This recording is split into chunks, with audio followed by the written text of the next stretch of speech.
le gouvernement commence à être plus présent pour offrir un meilleur service à la population en créant des canaux d'irrigation pour de grandes terres jusqu'alors complètement abandonnées. De nouveaux villages ont émergé, mais toujours sans accès à l'eau potable. À un certain moment, le gouvernement a accordé des subventions pour compenser son incapacité à protéger ses citoyens durant toutes ces années. Les villages se meurent à petit feu. Les jeunes continuent à quitter les villages pour s'en aller dans les villes comme Lima. J'ai connu Lima qui comprenait alors 1,5 million d'habitants. Aujourd'hui, elle en compte près de 10 millions. Cependant, dès qu'il y a un accès à l'eau potable, le village revit et les jeunes y retournent parce qu'il y a maintenant accès à de l'eau d'une façon constante et ils voient qu'ils y ont un avenir par l'agriculture. Si la population ne participe pas à la réalisation de son projet, elle n'en prendra pas soin. Si une communauté nous demande notre appui, nous posons 3 conditions.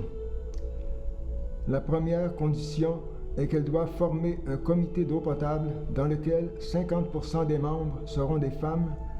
Et la seconde condition est que la population accepte de fournir la main-d'œuvre dite non qualifiée.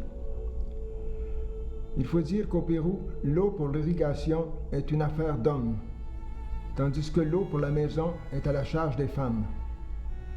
Nous voulions donc donner plus de responsabilité aux femmes dans la vie et dans l'organisation du village.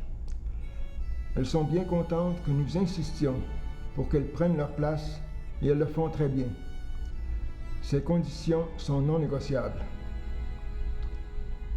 Nous leur disons que c'est leur projet et que nous, comme organisme étranger, nous sommes là pour appuyer leurs efforts, leurs initiatives. S'il n'y a pas d'effort de leur part, il n'y a rien à faire là.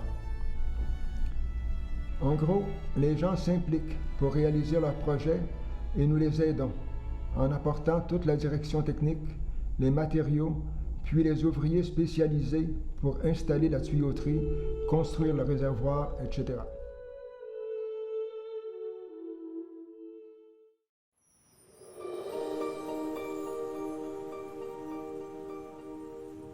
Puisque l'eau c'est la vie, l'accès à l'eau, ça constitue le moyen le plus efficace de lutte contre l'extrême pauvreté. Puis je crois aussi que la première intervention de tout gouvernement ou de toute ONG auprès d'une communauté d'un pays en voie de développement devrait être celle de les aider à régler leurs problèmes d'accès à l'eau une fois pour toutes. Mais attention, pour que ce soit durable, c'est la communauté elle-même qui réalise son propre projet et qui apporte la main-d'œuvre. Nous intervenons uniquement pour appuyer leurs efforts, l'eau étant la force qui nous unit à toutes ces communautés. Un autre élément essentiel du succès, c'est la présence des femmes dans les comités et dans la gestion de l'eau.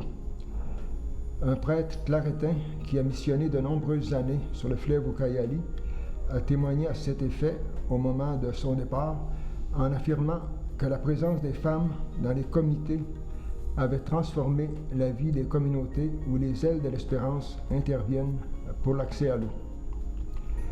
On n'en sort pas. L'accès à l'eau rendu ainsi possible, c'est la vie. C'est ce qui redonne la fierté et la dignité aux pauvres. C'est ce qui les valorise. C'est ce qui transforme la vie des villages et des communautés. De travailler ensemble, de les amener à travailler ensemble pour réaliser leur propre projet, alors ça a l'effet de dynamiser les communautés, puis de leur faire prendre conscience de leur capacité, de leur force, puis ensuite ils peuvent continuer à travailler ensemble pour améliorer leurs conditions de vie. C'est pour ça que je répète que l'accès à l'eau, c'est le point de départ de tout développement. Je peux penser à un projet à la Ramada au nord du Pérou qu'on a fait il y a pratiquement 25 ans. Alors, le comité d'eau potable dans ce village-là s'est toujours renouvelé, puis a toujours été opérationnel. Puis, après 25 ans, était toujours en fonction. Puis, ils ont montré beaucoup de responsabilité. Le problème qui est arrivé, c'est que la source, le puits s'est asséché peu à peu. à cause des changements climatiques et autres. Puis, alors, ils nous ont demandé de revenir. On a accepté de perforer un nouveau puits pour qu'il y ait plus d'eau. En plus de ça, que la population du village aurait plus que doublé au cours des 25 dernières années. Alors pour nous, c'était très satisfaisant de voir qu'après 25 ans, le projet, le système d'eau était toujours en fonction, puis était toujours bien entretenu avec un bon degré de responsabilité. Alors c'est ce qui nous a motivés à retourner pour les appuyer encore cette année. Au Pérou, c'est exact que les ailes de l'Espérance interviennent dans des régions éloignées, physiquement hostiles, difficiles d'accès, que ce soit en naviguant sur les rivières de la jungle, de l'Amazonie, ou en conduisant sur les routes hasardeuses des Andes. À cela s'ajoutent aussi les marches dans la forêt tropicale ou dans les montagnes. Alors les visites dans ces villages n'ont absolument rien de confortable. En fait, le mot confort n'existe pas, ou du moins n'est jamais prononcé. On couche sur la dure, puis on accepte la nourriture locale. Puis la réalisation de projets dans des régions aussi isolées représente toujours un énorme défi et son lot de difficultés de toutes sortes. Cependant, ce qui transforme agréablement ces environnements hostiles, c'est la rencontre, le contact humain avec les gens, que ce soit avec les paysans des Andes ou les nativos, autochtones de l'Amazonie. On développe beaucoup d'admiration et d'affection pour toutes ces personnes.